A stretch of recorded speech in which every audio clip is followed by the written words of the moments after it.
Večinoma se spominjate, kako je prišlo do te ideje, kako je ta forum nastal. Nastal je tam, kje ta forum je, na Bledu, v tistem lepem okolju, na enem čovnu, na katerem sta se peljala dva od organizatorjev tega foruma in rekli smo, če lahko kakšna druga država organizira kakšen takšen forum, lahko mi znamo še bolje. No, forum je organizacija, je mesto, je konferenca za strateško razpravo o ključnih vprašanjih, bodi si regionalnih, bodi si tematskih, s katerimi se sooča Evropa v 21. stoletju. Mi smo, seveda, ko smo ustanavljali za forum, imeli v mislih tudi prepoznavnost Slovenije in priložnost, da se pri nas srečajo z nami in med seboj tujci, pomembni državniki, gospodarstveniki, poslovneži, znanstveniki. Torej gre za razpravo na evropski, na globalni ravni, o vprašanjih, ki nas se skupaj zanimajo. Zelo uspešna sta bila prva foruma, letošnji upam, da bo ravno tako. Sodelovali so mnogi eksperti, predvsem za energetska in tudi politična vprašanja, gospodarska vprašanja. Spomnite se, da je bil prvi forum namenjen Kaspijskemu bazenu, drugi forum nekoliko v luči našega predsedovanja je bil namenjen prihodnosti Evropske unije, Zahodnemu Balkanu, tudi energetiki. Tretji forum pa bo namenjen predvsem energetiki in podnebnim vprašanjem povezanim s podnebnimi spremembami. Torej, forum za poslovneže, politike, strokovnjake, ki si v času konference izmenjajo izkušnje, spoznanja, ki se pogovarjajo, ki navežejo nove stike in tako naprej, odlična priložnost za promocijo domačih in mednarodnih poslovnežev, za tega tudi dober odziv sa strani našega gospodarstva, oziroma naših gospodarstvenikov, ki bistveno prispevajo finančni podlagi tega dogodka.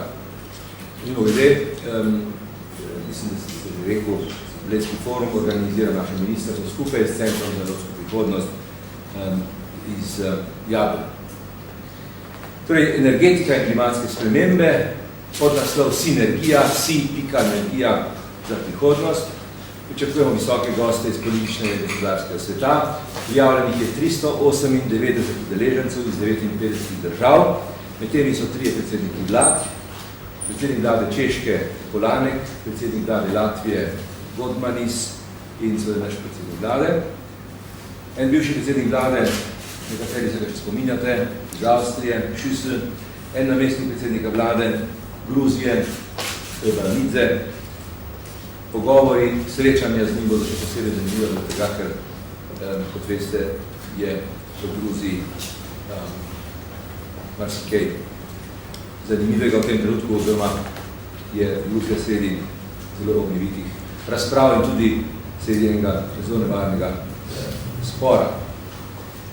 Imeli bomo 15 ministrov, oziroma namestnikov ministrov, imeli bomo generalnega sekretarja Organizacije za varno sodelovanje v Evropi, namestnico generalnega sekretarja OZN, znanstvenike, gospodarstvenike in tako naprej.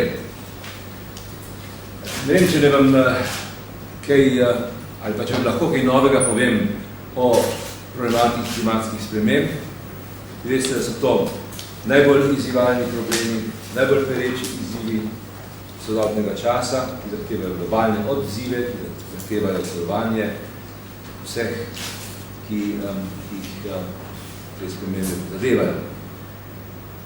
Kot veste, je treba energetiko in klimatske spremembe, oziroma je priporočljivo energetiko in klimatske spremembe obravnavati skupaj, ker povzroča proizvod energije nekako 80% vseh toplogrednih izpustov na svetovni ravni.